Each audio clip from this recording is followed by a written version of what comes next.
बिस्मिल्लाहिर्रहमानिर्रहीम। अस्सलामुअलैकुम। भाई चैनल को सब्सक्राइब भी कर लिया करें, लाइक और शेयर भी कर दिया करें, कमेंट्स भी कर दिया करें, शुक्रिया। चलते हैं कहानी की तरफ। मियाँ साहब लाइल्मी और बेखबरी के आलम में अरीसे खाने में मगन रहे और जब पानी सर से ऊंचा हो गया तो ISI के director general lieutenant general Zia Bhatt के हमरा अपने भाई शहबाज शरीफ को अमेरिका भेजकर अपनी बेगुनाही साबित करना चाहिए और इस गलती की तलाफी के लिए बर्री फौज के चीफ ऑफ स्टाफ को बर्खास्त करके जनरल ज़ियाउद्दीन भट्ट के बहसीत चीफ ऑफ स्टाफ की तकरीरी की मंजूरी हासिल की। श्रीलंका की अफवाज के 50 साल क़याम के रसूमात में शिरकत के लिए फ़ौज के सरबराह को मियाँ साहब ने इसरार करके भेजा।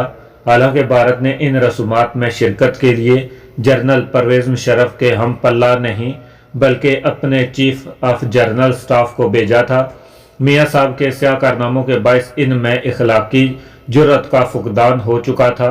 लिहाजा जब श्रीलंका में जनरल परवेज़ मुशर्रफ फ़ौज की नुमाइंदगी कर रहे थे तो यहाँ पाकिस्तान में TV पर जनरल साहब की बर्खास्तगी और जनरल ज़िया भट्ट की तकरीरी का ऐलान किया जा रहा था। खौफज़दा इंसान तो सोते हुए भी भयानक ख्वाब देखकर चिल्लाने लगता है, जैसे मियाँ शहबाज शरीफ गुज़श्ता दिनों कराची जेल में अपने माजी के कारनामों के अंजाम से खौफज़दा भयानक ख्वाब देखते हुए चारपाई से चिल्लाते हुए नीचे गिर पड़े और मुसलसल चिल्लाते रहे, यहाँ तक कि जेल के अहकाम का शोर शराबा सुनकर भागे चले आए और इन्हें बताया कि आप मखसूस ख्वाब देख रहे थे और असल अंजाम तक पहुँचने में अभी थोड़ा सा वक्त लगेगा।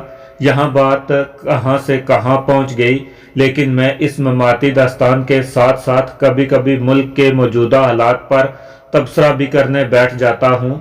क्या करूँ, एहसास दिल रखता हूँ और अपने वतन से बेपनाह मोहब्बत करता हूँ। राजा त्रिदेव के लड़के का किरदार बिल्कुल ही ऐसा था जैसा नवाज शरीफ के पाबंदे सलासल होने के बाद इसके साहबजादों का है और मियाँ फैमिली के चमचे जिन्हें दूसरों का जूठा खाना की आदत है और वो अब नवाज शरीफ के लड़कों और कभी इनकी बेगम और इनकी साहबजादी को सियासत में घसीटने में कोशिशां हैं। इस किस्म के लोगों को सिर्फ अपने मफाद और हलवे मांडे से गर्ज होती है, चाहे वो जुल्फकार अली भुट्टो से मिले या बेनज़ीर से, मुर्तज़ा भुट्टो से मिले या गनवा भुट्टो, नवाज शरीफ से मिले या इनकी बेगम और औलाद से, इंदिरा गांधी से मिले या राजीव गांधी से या इसकी बेवा सोनिया से, शेख मुजीब से मिले या हसीना वाजद से, जनरल ज़िया से मिले या खालदा ज़िया से, जनरल ज़िया उल हक से मिले या इजाज़ उल हक से, ये सब वो मुर्दा खोर गिद्ध हैं जिन्हें अपनी खुराक और तवानाई के लिए लाशों की ज़रूरत होती है। गुज़श्ता दिनों ही मेरे दोस्तों की एक महफिल में बात सियासत की तरफ चली गई। मुस्लिम लीग के एक पुरजोश हामी फरमाने लगे, पीपल पार्टी के पास 2 लाशें हैं और इस्लामाबाद में गुज़श्ता सालों में जमाते इस्लामी के एक जुलूस पर फायरिंग से 4 लाशें गिरी और इनकी सियासी ज़रूरत पूरी हो गई। एक हमारी मुस्लिम लीग है जिसके पास कोई लाश नहीं और तो हमें कम अज़ कम 2 लाशों की बेहद ज़रूरत है, तभी हम दूसरी सियासी पार्टियों की तरह अवाम को अपनी जानिब राग़िब कर सकते हैं। कारीन यकीनन समझ गए होंगे कि इन लाशों की ज़रूरत बयान करने वालों का इशारा किन की तरफ था। अगली सुबह सरदार ने मुझे अपने ड्राइंग रूम में तलब किया। वहाँ वो बिल्कुल अकेला बैठा था। मेरे ड्राइंग रूम में दाखिले के बाद नेज़ बरदारों ने बैरूनी दरवाज़ा बंद कर दिया। किसी पुराने मैख्वार की कहावत के मुताबिक कि ज़्यादा शराब पीने से तबीयत की खराबी हैंगओवर को शराब ही ख़त्म कर सकती है। सरदार ने भी फिर पीनी शुरू कर दी। गुफ्तगू का आगाज़ करते हुए इसने बोतल की तरफ इशारा करते हुए कहा, तुम्हारा कायफा गज़ब का है। हमारे कबीले को घेरने वाली फ़ौज का एक JCO ही चिटागंग से खरीद कर मुझे ये बोतलें ला कर देता है और इनकी एवज़ में इसे खासी रकम देता हूँ। तुम बिल्कुल दुरुस्त कहते हो। मेरे वालिद ने वाकई कबीले की सरदारी और राजा बनने का फरमान भेजकर मुझे जायज़ हुक्मरानी और बांग्लादेशी हुकूमत से मुज़ाकरात करने का इख्तियार दिया है। मैं चाहता हूँ कि आइंदा 15 यौम में एक बाकायदा दरबार मुनक्किद करके तुम्हारी मौजूदगी में और तुम्हारी तस्दीक के साथ शाही फरमान पढ़ा जाए और मैं दोबारा तख्त पर बैठूं और ताज पहनूं। इस रस्म के बाद बड़े पैमाने पर एक जश्न मनाया जाएगा। तुम आप के तमाम साथी और जश्न में शरीक होंगे और तब तक आप सब हमारे मेहमान रहेंगे। मैंने कहा, रानी साहबा और आपके छोटे भाई को हमारे हमरा पाकिस्तान भेजने के मुताल्लिक आपने क्या फैसला किया है? सरदार चंद लम्हे खामोश रहा और फिर कहने लगा, रानी साहिबा मेरी वालदा हैं, लेकिन कुछ ऐसी नाखुशगवार बातें हो चुकी हैं जिनके बायस वो मुझ पर भरोसा नहीं करती। वो बखूबी अंग्रेजी बोल सकती हैं, यही हाल मेरे छोटे भाई का भी है। अगर तुम इन दोनों को कायल कर सको तो मुझे तुम्हारे साथ इन्हें भेजने में कोई अर्ज नहीं। मैंने कहा, एक बात और, अब कबीले के राजा और सरदार बनने वाले हैं और अब सब कबीले की नज़रें आप पर होंगी। मेरा मुखलसाना मशवरा है कि रस्म ताजपोशी तक कल्पना को दूसरी रानी बनाने का ऐलान बल्कि किसी से जिक्र तक न कीजिए। रस्म ताजपोशी में आप सिर्फ अपनी असल रानी के हमरा आएँ। इस रस्म के अदा होने के बाद आप बजाय एक के 4 रानियां रखें। किसी को आपसे तारुज न होगा, क्योंकि कबीले की रवायत के मुताबिक राजा की सिर्फ एक ही रानी होती है, लिहाजा असल रानी ही आपके हमरा होनी चाहिए। लेकिन इसकी तो एक टांग कटी हुई है। राजा ने कहा तो मैंने जवाब दिया, कोई बात नहीं, तख्त पर रानी को दरबारियों और अवाम के आने से पहले ही बिठा दिया जाए और रस्म ताजपोशी के बाद और सब के जाने के बाद इन्हें वापस ले जाया जाए। सरदार ने मेरी तजवीज़ से इत्तफाक किया तो मैंने कहा, एक और बात आपसे कहना चाहता हूँ। मैं अपने कुछ साथियों के हमरा खलना और फिर कस बाजार जाना चाहता हूँ। अगर आप मुझे इस JCO से मिलाएं जो आपको बोतलें मुहैया करता है तो इससे मैं मालूम करूँगा कि वो हमारी इस मामले में किस हद तक मदद कर सकता है और मदद का इससे क्या मुआवजा दरकार होगा। वो JCO परसों यहाँ आएगा, तुम से ज़रूर मिलवाऊंगा।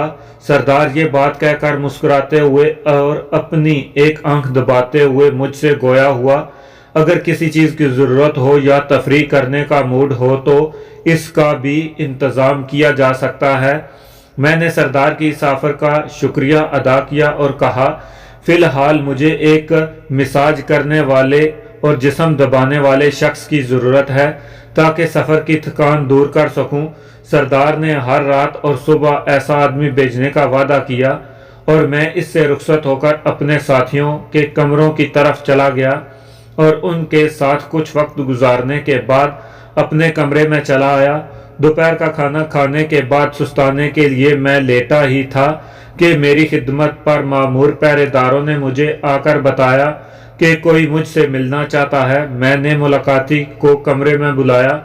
ये मशीर था जिससे गुज़श्ता रात मेरी झड़प नुमा गुफ्तगू हुई थी। मशीर का मुझसे मिलना आना मेरे लिए बिल्कुल गैर मुतवक्को था। गुज़श्ता रात सरदार के सामने मैंने इसका और इसके साथियों का असल चेहरा दिखाया था।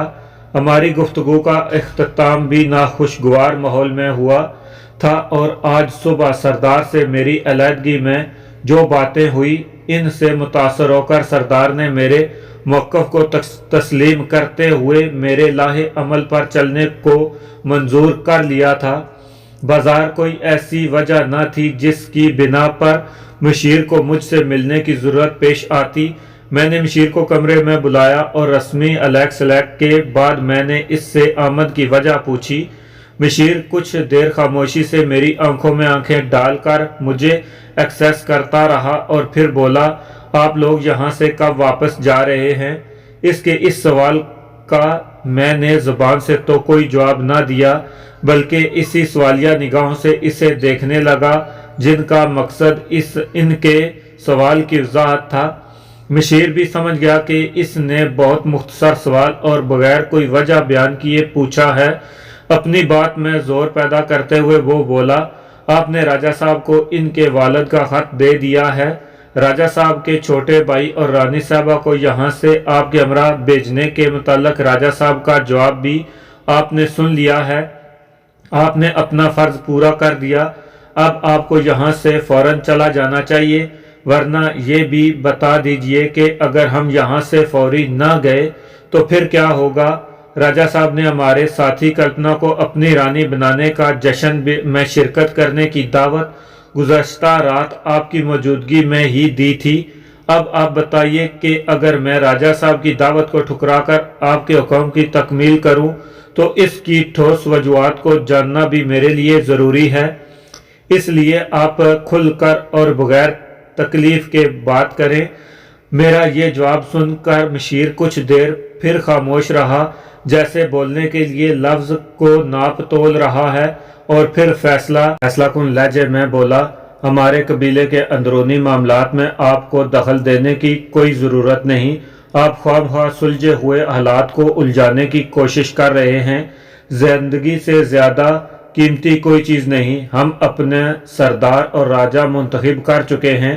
مرنگ اور مگ قبیلوں سے مڑ بھیڑ میں اگر آپ کو کامیابی ہوئی ہے تو اس کا یہ مطلب ہرگز نہیں کہ آپ ہمارے قبیلے کے معاملات میں بھی بلا وجہ ٹانگ اڑائیں۔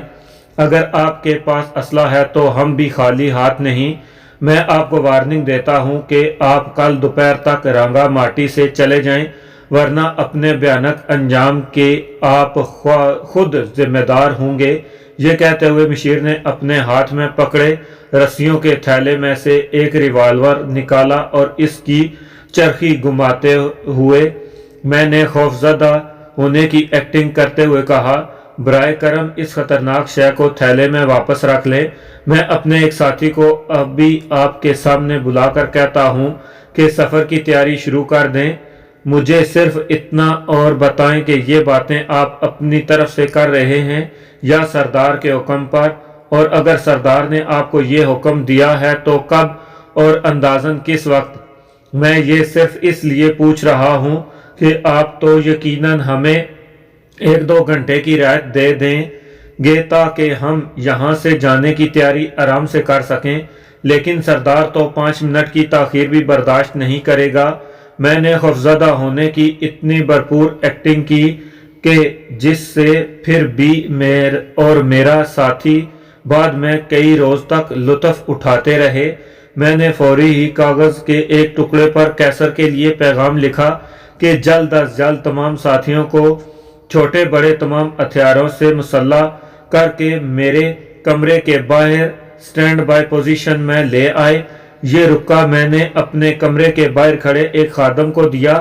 میری شرمندگی اور خوف کی حالت دیکھ کر مشیر کا حوصلہ اور بڑھا اور وہ بولا، سردار نے صبح ہی مجھے طلب کر کے یہ پیغام دیا تھا، بہرحال اب یہ میرا حکم ہے اور تم اس کو بجا لاؤ گے۔ اس کے علاوہ تم نے مرنگ قبیلے کا خزانہ فروخت کرنے کی جو بات کی ہے وہ دل کو لگتی نہیں۔ خزانہ یقیناً اب بھی تمہارے پاس ہے، اور دونوں تکون یاقوت بھی، یہ سب بھی ابھی میرے حوالے کر دو، اور جتنی کرنسی ہے وہ بھی مجھے دے دو، اور سب سے اہم بات یہ ہے کہ تمہارا اور تمہارے ساتھیوں کا اسلحہ میں قبیلے کے قانون کے مطابق ضبط کرتا ہوں۔ یہ سب کچھ مجھے دے دو اور اپنی جانیں بچا کر یہاں سے بھاگ جاؤ۔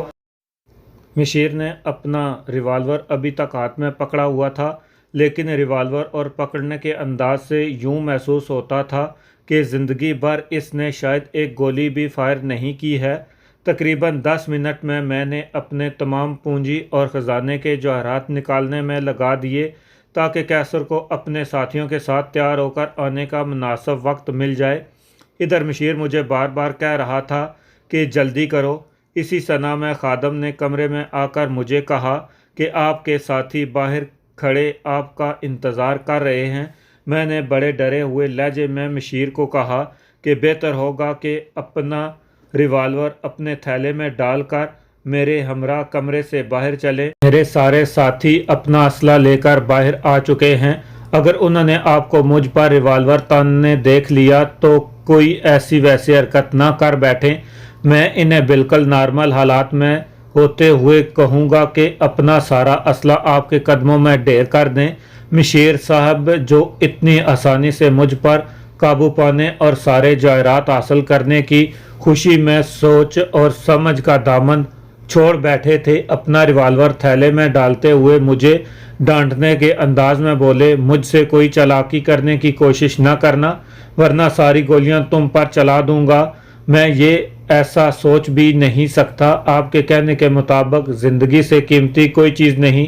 ये कहते हुए मैंने इसके साथ ही कमरे से बाहर निकला। कमरे के बैरूनी दरवाजे के साथ ही कैसर और तमाम साथी अपना अपना असला लिए खड़े थे।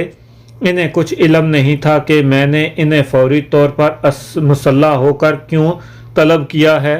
वो हैरत ज़दा और सवालिया निगाहों से मुझे और मशीर को देख रहे थे। मशीर मेरे बिल्कुल पीछे पीछे चल रहा था और इसने थैले को दाएं हाथ में पकड़ा हुआ था। कैसर के करीब जाकर मैं रुक गया और पलटकर कैसर को कहा, मशीर साहब के हाथ में पकड़े थैले में इनका लोडेड रिवॉल्वर है और उन्होंने हमारी जान बख्शी सिर्फ इस शर्त पर की है कि हम अपनी तमाम पूंजी जवाहरात और असला इनको देकर जल्द अज जल्द कबीले की हदूद से निकल जाएं। कैसर से मैंने सारी बात उर्दू में की। मेरे बाएं हाथ में जवाहरात और डॉलरों से भरी थैली थी। मशीर से मेरा फैसला सिर्फ 2 फीट तक हो गया। मैंने कैसर को कहा कि आप सब अपना असला खामोशी से फर्श पर रख दें। कैसर बड़ी हैरानी से मुझे ऐसा बेतुका हुक्म देते देख रहा था। मैंने दोबारा इसे मुखातब करते हुए कहा, जो कुछ मैंने कहा है इस पर आप सब फौरी अमल करें। ये कहकर मैं गैर महसूस तौर पर ज़रा सा पीछे हटा। कैसर की तकलीद में बाकी सब साथी भी अपना असला अपने सामने फर्श पर रख रहे थे और मशीर इन्हें देख कर रहा था। इधर सब ने अपना असला फर्श पर रखा। उधर मैंने मशीर के थैले वाले हाथ पर पूरे जोर से एक किक लगाई और फौरन ही दूसरी किक इसके जिस्म के नाजुक हिस्से पर मारी। मेरी पहली किक से मशीर का थैला दूर फर्श पर जा पड़ा और दूसरी किक लगने से दर्द से वो दोहरा हो गया। इसके वहमो गुमान में भी नहीं था कि इसकी जितनी जीती हुई बाजी यक लख्त यूं पलट जाएगी। कैसर और इसके साथी अपना असला उठाने लगे तो मैंने इन्हें रोक दिया और कहा, इसे हम खाली हाथों दुरुस्त करेंगे। ये कहकर मैंने दौड़े हुए मशीर को गर्दन से पकड़कर सीधा किया और फिर इसके पेट में जोरदार किक जमाई। मशीर दर्द से फिर दोहरा हो गया। 2-4 मजीद ऐसी ही लातें और चेहरे पर मुक्के मारने के बाद मैंने कैसर को कहा कि अब तुम्हारी बारी है। कैसर ने इसकी धुनाई शुरू की तो मैंने कैसर के साथियों और नंबर 2 को कहा कि अपना अपना असला उठा लें और चौकस रहें। मुमकिन है कि इसकी मदद के लिए कुछ लोग आएं। अगर बाले और तीर कमान लिए लोग आएं तो बेशक फायर करके इन्हें हलाक कर दें। कैसर के बाद अब एक साथी इसकी अच्छी तरह ठुकाई कर रहे थे। ये मरने ना पाए, लेकिन इसके हाथ पांव और दूसरी हड्डियां टूट जाएं तो कोई हर्ज नहीं। मैं इसे इबरत का नमूना बनाकर दूसरों के सामने लाना चाहता हूँ। मशीर साहब मेरी शुरू में लगाई गई किकों से तो खूब चीखे चिल्लाए, लेकिन साथियों की मार के दौरान इनकी आवाज़ बंद हो गई। गालबन वो बेहोश हो चुका था। दोनों खादम ये मंजर देखते ही रफू चक्कर हो गए और थोड़ी देर में ही, जबकि अभी मेरे साथी मशीर साहब पर बेदरे आजमाई कर रहे थे, हवेली के पहरेदारों और तीर कमान और बाले लिए इस जगह आ गए। मैंने साथियों को कहा कि इन्हें अपने असले की जद में ले लें। मैं एक नेज़ा बरदार के करीब गया और इसका नेज़ा लेकर इसे फर्श पर रख दिया और पिस्टल के इशारे से बाकी नेज़ा बरदारों और तीर अंदाजों को कहा कि वो भी ऐसा ही करें। सब ने खामोशी से अपने अपने बाले और तीर कमान फर्श पर रख दिए। मशीर सब से पिटने के बाद मेरे साथियों और हवेली के पहरेदारों के दरमियान फर्श पर पड़ा था। नामालूम ये खबर